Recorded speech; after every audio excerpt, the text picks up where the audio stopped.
Guys, I have been so wrong for a very long time. I was just thinking about a couple of ideologies, certain convictions that I used to hold a couple of years ago and even now that I was very, very wrong about. And guess what?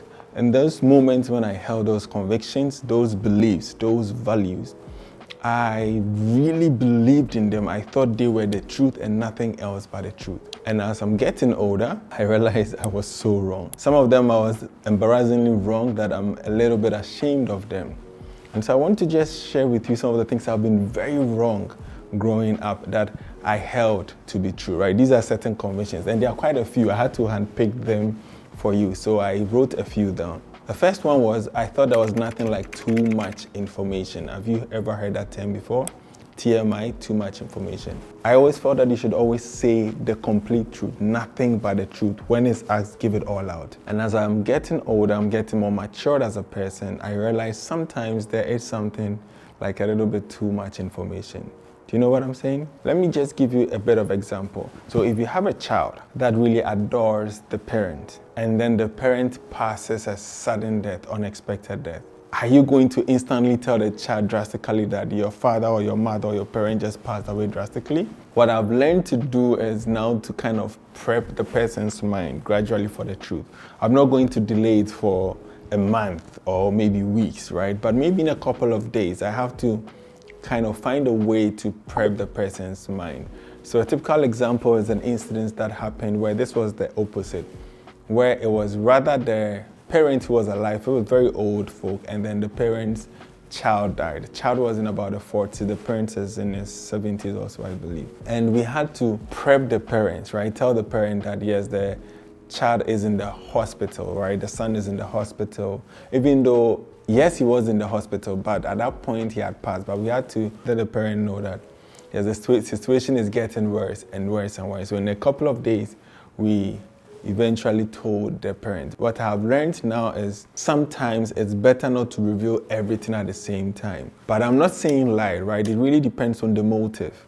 Sometimes I have grown to realize that giving too much of the truth at an instance can actually cause more harm than good. That's one of the convictions that I had that it's kind of shaking me up a bit. The second conviction I had, my tradition, my culture is the best. Our way of life back home is the best way. I always thought that we had the best morals, we had the best way of life, we have the best food, best of everything. You know, it takes a lot to look within and find out, yes, what you know, you may think it might be the best thing, but if you open up yourself and try other cultures, right, and test other foods and other things, what you think is the best may not be the best. And so I used to think that our way of life was the best until I traveled to Germany and I lived in Germany for a bit. And I had a cultural shock, right? I was shaken to my core. One of the things that shocked me was when I got to take a course during my studies in Germany called Developmental Economics, I believe. And then I got to learn about the transportation system, right? How the trains were developed all the way from the British Empire during the wars throughout Germany. And they are now so reliant on train and public transportation. A majority of the population, as at the last information I have, is so reliant on it that it shook me to my core. Let me explain. This is the culture that the European culture, from what I know, grew up on horses, right? So it was horses and carts. And that was their cultural thing at the time. And that was the identity of transportation. That was how they identified as efficient transportation. And then with that came the steam engine, I believe, and then it shook the fundamental of transportation. And it's evolved so much over time that now, when you talk about efficient train systems and efficient transportation, Western Europe would definitely come up in the conversation, right? With Germany, with, I believe, Netherlands and the likes of that. Their means of transportation evolved.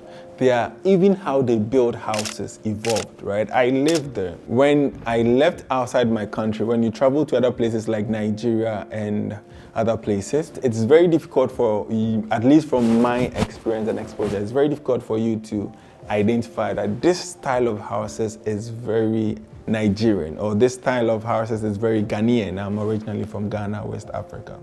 right? We try to modernize everything and replicate so much of our stuff against the Western culture. But I feel like we have to adapt them. And so what I have learned is that my culture is not always the best in certain ways. In fact, what I'm observing is I believe our culture has stopped to evolve. And I think that's something we have to really look into. Let me give a bit further. The European buildings or the German buildings, how they are now, when you blindfold me and you drop me in Norway, in Switzerland, in Amsterdam, I can have a very good feeling I'm in Europe, right? And if you blindfold me and drop me anywhere in North America, there's a style of houses that I can tell, their road system, their cars. If you blindfold me and you leave me in West Africa, I may know, but then you get to know that when you enter the houses, they are not very efficient for the culture, right? We build houses with glass windows and very small windows. I've even seen houses in Ghana, West Africa, that have fireplaces. And I sometimes ask myself, do they even understand the essence of the fireplace, right? It was to keep the houses warm. Here's the case, that part of the world is very warm, and we are using glass windows and fireplaces. So our culture has stopped evolving. And that's one thing that shook me to the core when I went to Europe, and then it dawned on me that our culture has stopped evolving. It's not always the best. And even how we have certain traditions back home, I feel like it has stopped evolving. There's a cloth in my country called a kente cloth. The way we weave the cloth is very nice, it's very archaic, very vintage. Even how we prepare certain foods like fufu, I feel like it should grow, it should evolve, it should become more efficient, but some way, somehow it does not. I really don't understand why. But this is one of the truths that has shaken me to my core. Third conviction that I held to be true that I do not unfortunately hold to be false. And this is one of the things I'm ashamed of. I used to think my parents that I grew up with were the best. They were the best of parents, right? And I knew my father was the best, my mother was the best. But as I got older and I got to visit friends and sometimes spend nights over and hear conversations, hear them talk with their parents and ask questions, I started to observe certain things, and I realized that the way that sometimes they do certain things seems to be more efficient than how we do it back home. And so over the time, I've liked to travel, I've liked to visit other friends and family. I've even liked to live in their houses so that I can get to learn from other cultures, other homes in this instance, right? There are some places when I go, I know that, oh, my house is better, my father was better. So that's one conviction that I realized that I was wrong, that my parents were not the best of the best, but they were not bad either. I'm not saying they were bad, but it just made me realize that they are human, they had flaws. There were certain areas I believe that they could have done better, but in general, they were actually very good parents, but they were not the best of the best, but they did the best given the resources they have.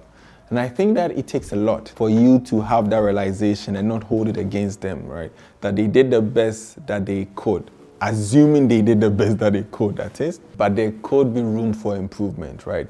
Some of my friends, I know people who are stuck on the idea that their mother is the best cook just because it's their mother.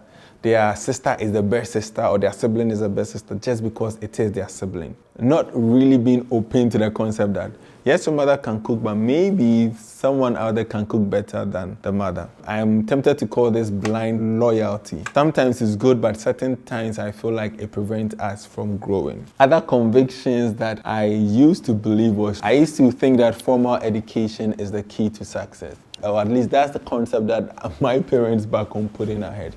If you don't go to school, if you don't go through formal education, you will not succeed in life. Look at all the people who didn't go to school that didn't succeed. That's what we've been told. But as I've gotten older, I've traveled, I've gotten a bit more matured, I've realized that there is a bit of truth to it, but it's not the whole truth. I've met quite a few people who have almost no formal education, and they are doing very well in life, sometimes even better than people who went to school, right? Who went through formal education. And I am not discrediting formal education. In fact, all my children, I will try my best that all of them would have formal education. But I'm saying that it's not a definite defined line that if you don't have formal education, you will not succeed. If you don't go to university or college, you will not succeed. However, I believe that it is essential for you to understand basic math. You should be able to read and write so that when a contract is put in front of you, at least you have a sense or an idea. When a check is put in front of you, you know where to write and where to sign, and people can't forge things from you, right? People can't fake document or give you false documentation in front of you. I do believe that education, it's important. You have to understand the basics of science, maths, and English, but it doesn't necessarily mean that you are going to succeed in life. However, when you have basic education covered, your probability of success is fairly higher just because you can read, and so you are more likely to learn on your own. Given the abundance of information we have now, libraries being online, the internet and whatnot, if you can do some kind of basic math and write, that helps. Other convictions that I held that I do not believe them anymore. In fact, this one is very hard for me. I always thought that good things happen to only good people, right? I thought that being honest, 100% honest in life means that you are going to have a blast of a life. Everything is going to line up for you. The stars are going to line up for you. The work is going to line up for you. You are going to have the best of life. Unfortunately, with the little exposure I've had, I have realized that that is not really the case. I have seen horrible things happen to very honest, very good people. And I feel like it's just how the world is, right? Let's take a farm land as an example. When a bad person and then a good person have a farm and they plant their seeds and it decides to rain, it doesn't only rain on the good person's land, it rains on everyone's land. Rain is rain. Whether the person stole their seeds, whether the person forced people to work or not, nature is going to do its thing. It's going to work. And so the person who puts in the most work is going to see the results. The person who plants the most seed, the person who turns and takes care of their land is going to probably see the best result. However, if you're not an honest person, if you're a bad person, there's more likelihood that you are doing other bad things in life. And so eventually what people call karma is going to catch up on you. Just because you are not honest in most things, it's more likely to catch up on you. But I'm at a point where I have realized that good people die, bad people die.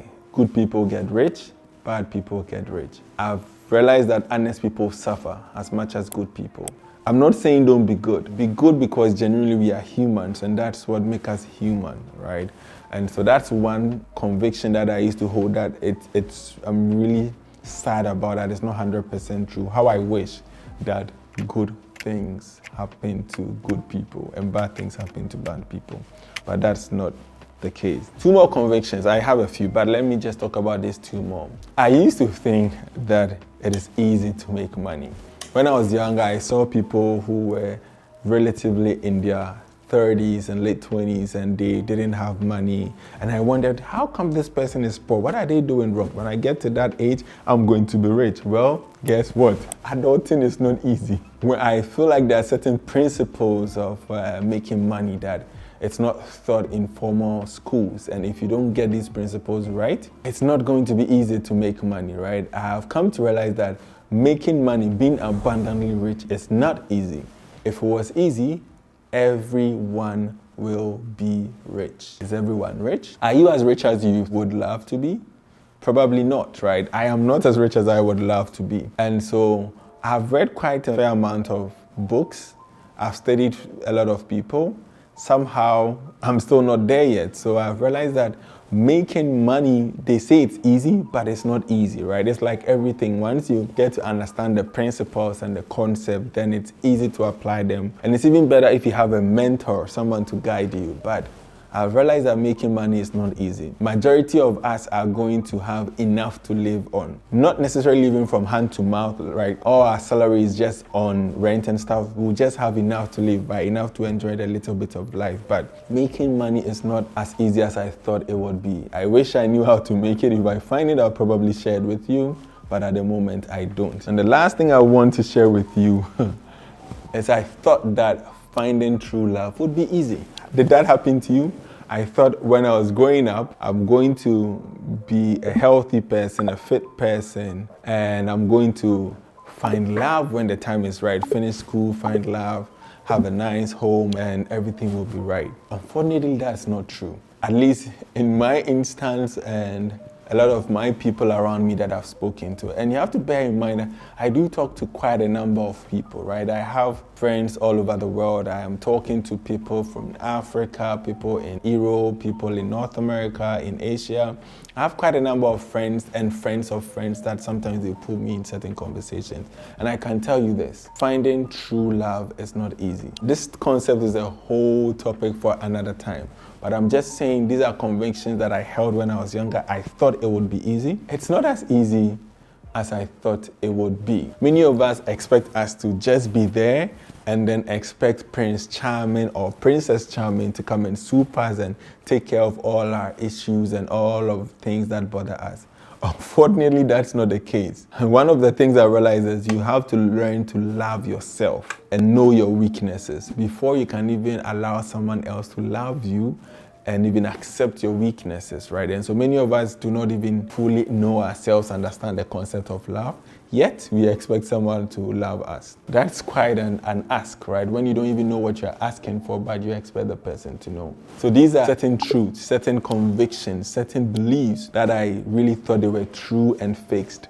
And as I've gotten more exposed, more educated, more matured, I realize it's not always the case. And so even as I'm sharing this point to you, I'm very aware that some of the things I believe now, most likely next week, next month, next year, next couple of years, I might not hold them to be true anymore. And that's made it very difficult for me because I'm opening myself to learn and be a better person. And that always means that knowing that what you know is not always the absolute truth. Maybe it might be the absolute truth for the time period you are in. But if you are lucky enough to open yourself to learn and the opportunities avail themselves, they may not be the truth in perpetuity, if what I'm saying makes sense, right?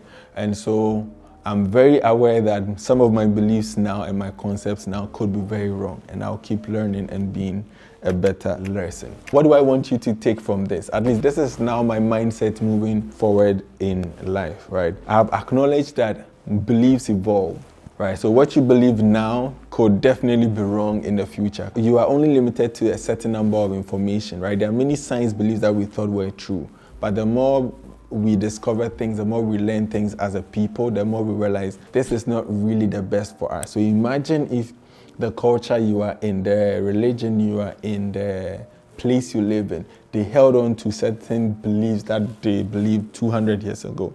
I think some of the things they held on were great, and some of the things we did not hold on. We let them go because we know they were not the best for us. And so that's one thing that I am actually open to, and I hope you take from here. You have to acknowledge that your beliefs can evolve, and sometimes it is okay to readjust your convictions as you learn more, as you grow more. Which boils into the second point. Be open-minded, right? Know that your beliefs are your beliefs, your convictions are your convictions, but they are yours because of where you were born, the parents you were born to, the culture you were born to, the time that you were born in. And so have an open mindset, foster a mindset that you are ready and willing to at least listen to people. I'm not saying easily take other people's ideologies, but just listen if there's some good in it, and then maybe there might be some gems in it that you can pick from them. The last thing that I do is to be humble. Anytime I come across a difficult concept that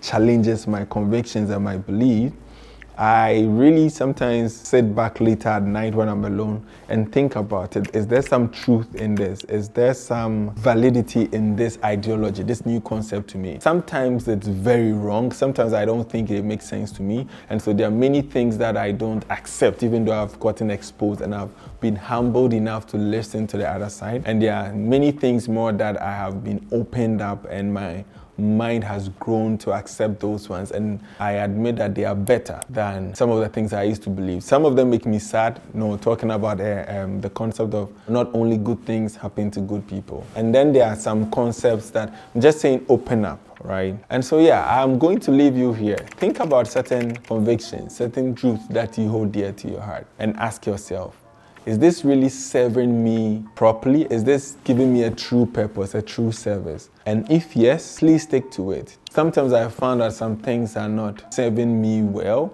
not out of selfishness, but I was opening myself to the time I live in, with the rules and norms I live in, and what really sits well with my belief, my concept, and my interpretation of how the world operates. And so I hope that at least you've taken something from this. After all, what do I know? I am just a naive observer. I know nothing. Peace out.